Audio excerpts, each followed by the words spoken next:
बिस्मिल्लाहिर्रहमानिर्रहीम। आज हम बात करेंगे 2023-24 के बजट के हवाले से भी, और उस बजट के अंदर जो तजवीज़ पेश की गई हैं उनके हवाले से भी। ये जो बजट है ये खसारा बजट है, और बहुत से माहिरीन का ये कहना है कि ये जो बजट पेश किया गया है, जो कि इसका जो टैक्स का जो हुजम रखा गया है 9200 अरब रुपए का, तो ये जो सबसे ज़्यादा जो पैसा वो जाएगा कर्ज़ों की अदायगी में, और उसके ऊपर जो सूद है उसकी अदायगी में ये जाएगा। और नया जो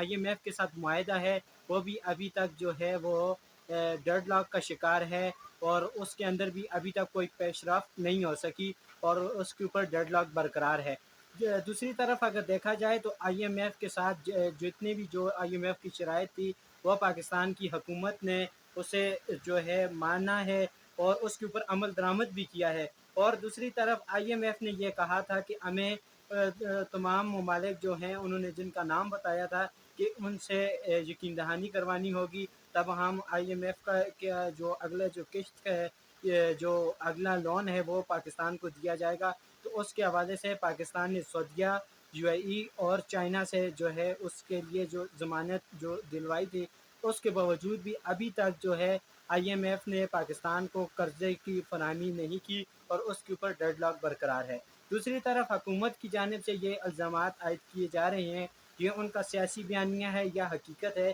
कि ये जो IMF के साथ जो मुज़ाकरात हुए हैं, और ये जो अभी तक उन्होंने कोई इसके ऊपर पेशरफ्त नहीं की, इसका सीधा सीधा जो है नतीजा वो ये बनता है कि जो इमरान खान ने पाकिस्तान पर जो इमरान खान ने इल्ज़ाम लगाया था अमेरिका पर कि पाकिस्तान के अंदर रजीम चेंज में अमेरिका का हाथ है, इस वजह से, और मेरी हुकूमत गिराने में, तो इस वजह से IMF की पेशरफ्त नहीं हो सकेगी। इसके अंदर कितनी सच्चाई है ये तो अभी आने वाला वक्त ही बताएगा। अभी तक कोई IMF की तरफ से भी इस किस्म की स्टेटमेंट नहीं आई, और न ही इस मौक़िफ़ की कोई तइद की गई है, या इसको इस रद्द-ए-अमल को मुस्तरद किया गया है। अभी तक इस पर कोई बातचीत नहीं हुई। दूसरी तरफ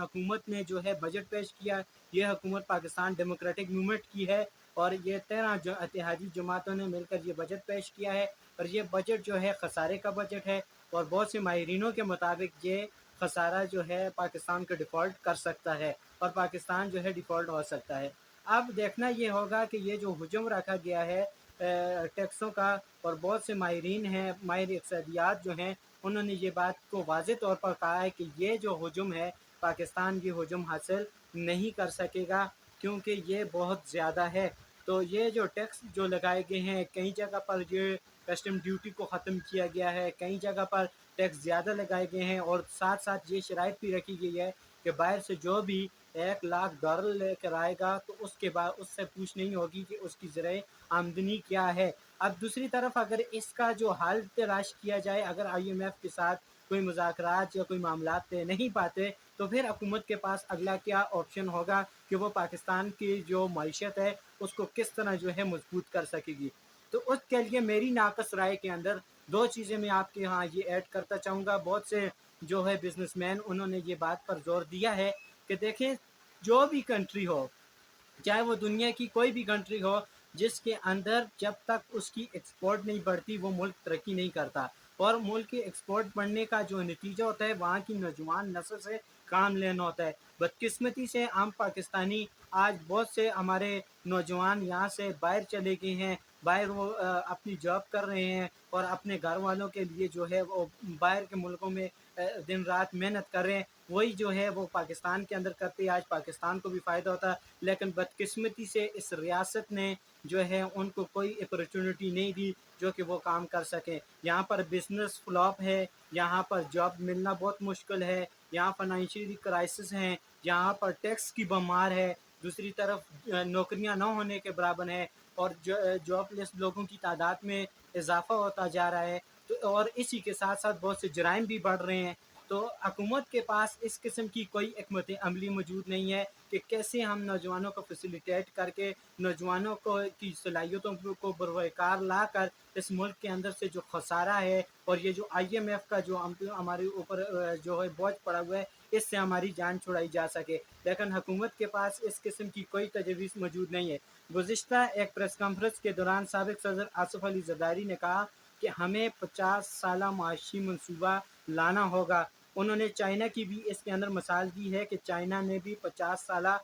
جو ہے معاشی منصوبہ جو ہے اس پر کام کر کے آج اس نے ترقی حاصل کی ہے. تو ہم یہ کہنا چاہتے ہیں کہ اس سے پہلے یہ لوگ کہاں تھے, اس قسم کی تجویز کیوں نہیں پیش کی گئی, اور یہ 50 سالہ جو ہمارا معاشی ترقی کا دور تھا, اس کا جو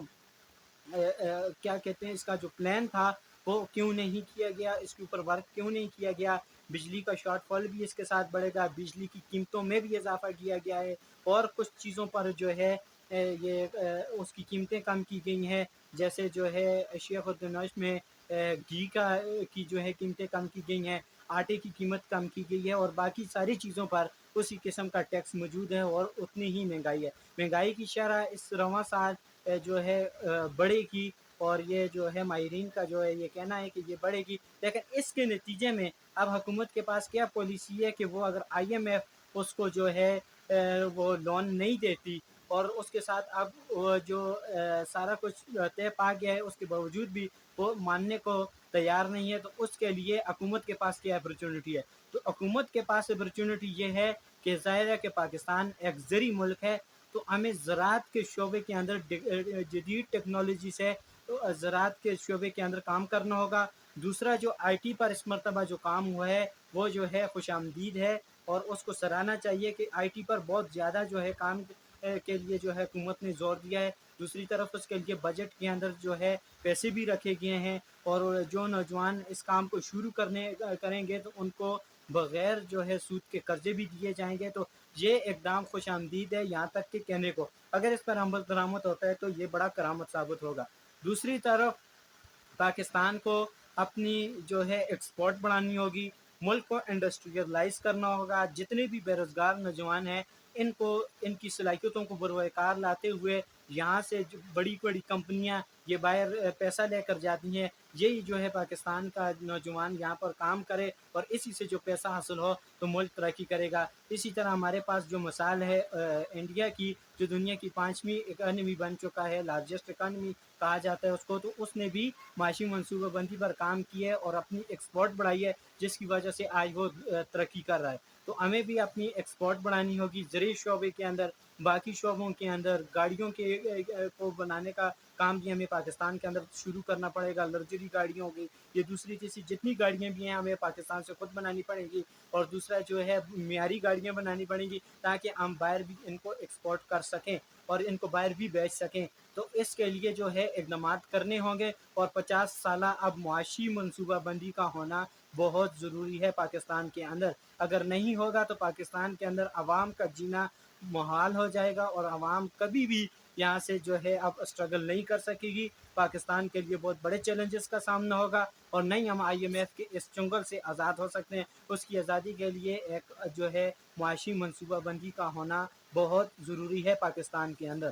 تو زرعی شعبے پر کام ہوگا, اور باقی جو جتنے بھی شعبے ہیں ان کے اندر کام آئے گا, ان کے اندر جدت آئے گی, ان کے اوپر کام کیا جائے گا, تب جا کے جو ہے پاکستان جو ہے ترقی کرے گا. وگرنہ پاکستان کی ترقی ناممکن ہے, یہ ایک ادھورا خواب ہی رہ جائے گا. اور ابھی جو ہے جمہوریت کے اندر بھی استحکام کا آنا بہت ضروری ہے. جمہوریت کے اندر بھی اب 10 سالہ پلان کا ہونا بہت ضروری ہے. حکومت کو بھی 5 سالہ ابھی مدت پوری کرنے کے لیے جو ہے اقدامات کرنے چاہیے, اور اب کسی بھی حکومت کو 5 سال پورے ہونے سے پہلے ہٹانا نہیں چاہیے. تب جا کے یہ ملک ترقی کرے گا, تب یہ اس ملک کے اندر خوشحالی ہوگی, اور اس ملک کی ترقی اور خوشحالی کے لیے فوری الیکشن ہونا بھی ضروری ہے. اور بجٹ کے اندر الیکشن کے لیے بھی پیسے مختص کر دیے گئے ہیں. اس سے ثابت ہوتا ہے کہ حکومت جو ہے الیکشن کروا سکتی ہے. اگلی پھر ایک ویڈیو کے ساتھ آپ کی خدمت میں حاضر ہوں گے. تب تک اس چینل کو سبسکرائب کریں اور بیل آئیکن کو دبانا مت بھولیے گا,